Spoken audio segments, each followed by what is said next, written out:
Welcome to my channel S K knowledge class. दोस्तों आज की इस वीडियो में आपको बताऊंगा दो समरूप त्रिभुज का क्षेत्रफल दिया है, उससे भुजा निकालने।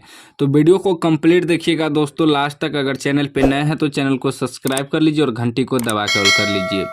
सवाल कर रहा है त्रिभुज ABC और त्रिभुज DEF समरूप है, इनके क्षेत्रफल क्रमशः 64 वर्ग सेमी और 121 वर्ग सेमी है। यदि EF बराबर 15.4 सेमी तो BC ज्ञात कीजिए। देखिए दोस्तों त्रिभुज बना लिए हैं ABC और DEF, दोनों त्रिभुज बना लिए हैं। एक का क्षेत्रफल हमें दिया है 64 वर्ग, जो पहले त्रिभुज दिया है उसी का 64 होगा दोस्तों, क्योंकि त्रिभुज ABC पहले दिया है, यहाँ क्रमशः में क्षेत्रफल दिया है तो जो पहले रहता है उसका पहले वाला होता है। तो ये 64 cm² जो है इसका क्षेत्रफल हो जाएगा। ठीक, उसके बाद दोस्तों त्रिभुज DEF बाद में है तो इसका क्षेत्रफल हो जाएगा 121 cm²। ठीक ना, तो ये दोनों का क्षेत्रफल हमें दिया है, इनसे भुजा निकालना है। तो यहाँ पॉइंट समझिएगा दोस्तों, कर है यदि EF 15.4 तो EF कहाँ पर है, यहाँ पर है 15.4। ठीक, अब निकालना क्या है दोस्तों BC। तो देखिए BC यहाँ है, इसको निकालना है दोस्तों। ठीक ना, तो पहले दोस्तों समरूप त्रिभुज का क्षेत्रफल क्या होता है यह आपको मालूम होना चाहिए। देखिए दोस्तों समरूप त्रिभुज का क्षेत्रफल जो होता है हम यहाँ लिखते हैं दोस्तों। पहले क्या है त्रिभुज ABC, देखिए त्रिभुज ABC का क्षेत्रफल, ठीक, बटे अनुपात मतलब बटे त्रिभुज DEF का क्षेत्रफल। ठीक, इतना बराबर सूत्र होता है दोस्तों उनके भुजाओं के वर्गों के अनुपात। ठीक ना, यहाँ पॉइंट को समझिएगा दोस्तों। ठीक ना, ये जो भुजा दिया है दोस्तों इनके वर्गों के अनुपात बराबर यह सूत्र होता है। ठीक ना, जैसे कि दोस्तों संगत अनुपात, संगत भुजा जैसे AB होगा AB², तो इसके बटे में क्या आएगा DE, क्योंकि इसी के अनुसार होना चाहिए, इसी के संगत होना चाहिए। AB के संगत क्या है तो DE है, तो DE का स्क्वायर लिखेंगे। या दोस्तों अगर हम BC लेंगे, BC का स्क्वायर, तो इसके संगत क्या आ जाएगा EF, तो EF का स्क्वायर लेना पड़ेगा। फिर बराबर, या अगर हम AC लेंगे AC का स्क्वायर, तो इसी के संगत क्या आ जाएगा DF का स्क्वायर। तो आप यहाँ जो है आपको कौन सा सूत्र बैठाना है दोस्तों वह आप पे डिपेंड करता है। आपको देखना है कि इसमें संबंध क्या है। संबंध देखिए अभी सवाल में संबंध किसमें है EF और BC, तो यहाँ देखना है देखिए EF और BC, तो यही सूत्र हम लोग लेंगे। ठीक ना, अभी संबंध इसमें है, जिसमें संबंध रहे उस सूत्र का प्रयोग कर सकते हैं। यह तीनों होता है दोस्तों। ठीक ना, यह तीनों होता है, तो आप कौन सा सूत्र आपको प्रयोग करना है वो आपको देखना है कि संबंध किस में है। अभी संबंध BC में है और EF में है, तो इसी को हम लोग लेंगे, BC और EF वाला सूत्र बैठाएंगे, इतना बराबर इसको लिखेंगे। ठीक ना, देखिए दोस्तों लिखेंगे यहाँ एरिया ऑफ त्रिभुज ABC।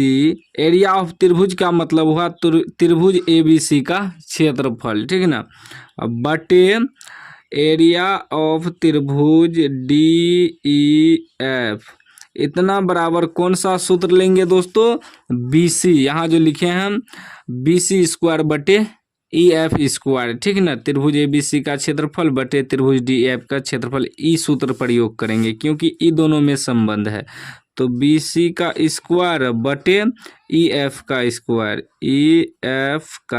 स्क्वायर। ठीक ना, जिसमें संबंध रहे उसी सूत्र का आपको प्रयोग करना है। जो सूत्र हम दिखाएं दोस्तों उसको नोट कर लीजिएगा कॉपी में।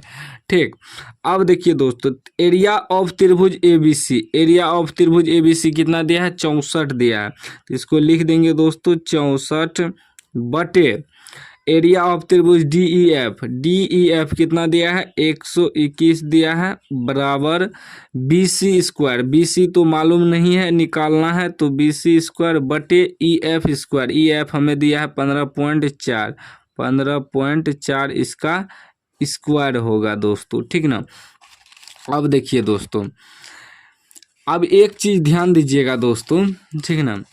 देखिए ये क्या है 64/121 बराबर BC बटे 15.4। यहाँ क्या है स्क्वायर, हम यहाँ नहीं लिखे तो यहाँ से स्क्वायर हटाएंगे तो इस पे क्या होगा रूट हो जाएगा दोस्तों। फिर यहाँ से स्क्वायर इस पर से जो हटाएं इस पे रूट हो जाएगा, ठीक। देखिए यहाँ से रूट हटाएंगे तो इस पे स्क्वायर होगा, या यहाँ से स्क्वायर हटाएंगे तो इस पे रूट होगा, ठीक। रूट का मतलब हुआ दोस्तों कि 64 का वर्गमूल निकालना है। तो देखिए 64 को हम लोग क्या लिख सकते हैं 8 गुना 8 लिख सकते हैं, तो 2 गो 8 मिल के एगो बाहर निकल जाएगा। उसके बाद 121 है रूट में, ठीक ना। 121 है तो 11 गुना 11 लिख सकते हैं, तो यह 121 में एगो 11 निकल जाएगा दोस्तों, 2 गो 11 मिल के, ठीक। तो यानी कि 64 का आपका क्या निकल जाएगा 8 निकल जाएगा बटे 121 का 11 निकल जाएगा बराबर क्या बचा BC बटे 15.4, ठीक। अब क्या करेंगे दोस्तों क्रॉस मल्टीप्लाई करेंगे, इसको इससे गुना करेंगे, इसको इससे, ये हो जाएगा 11 BC बराबर ये हो जाएगा 8 गुना 15.4, ठीक। अब क्या करेंगे दोस्तों BC बराबर जब निकालेंगे तो ये हो जाएगा 8 गुना 15.4 बटे में आ जाएगा 11 से कटाइए तो दोस्तों 11 एका 11 4 बचा, यहाँ आ जाएगा 44 11 चौके 44, तो बीच में पॉइंट है तो यहाँ भी पॉइंट दे देंगे, ठीक। यानी कि क्या बचा दोस्तों BC बराबर आपका 8 गुना 1.4, ठीक।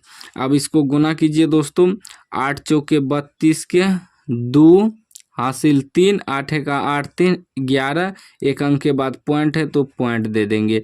यानी कि BC बराबर निकल गया 11.2 cm, ठीक ना। यह आपका आंसर हो गया दोस्तों, यह BC मालूम हो गया।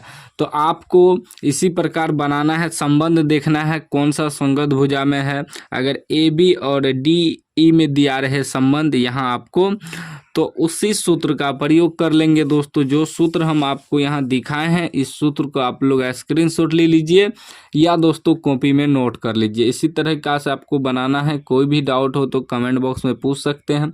अभी तक चैनल को सब्सक्राइब नहीं किया सब्सक्राइब कर लीजिए और घंटी को दबा के ऑल कर लीजिए।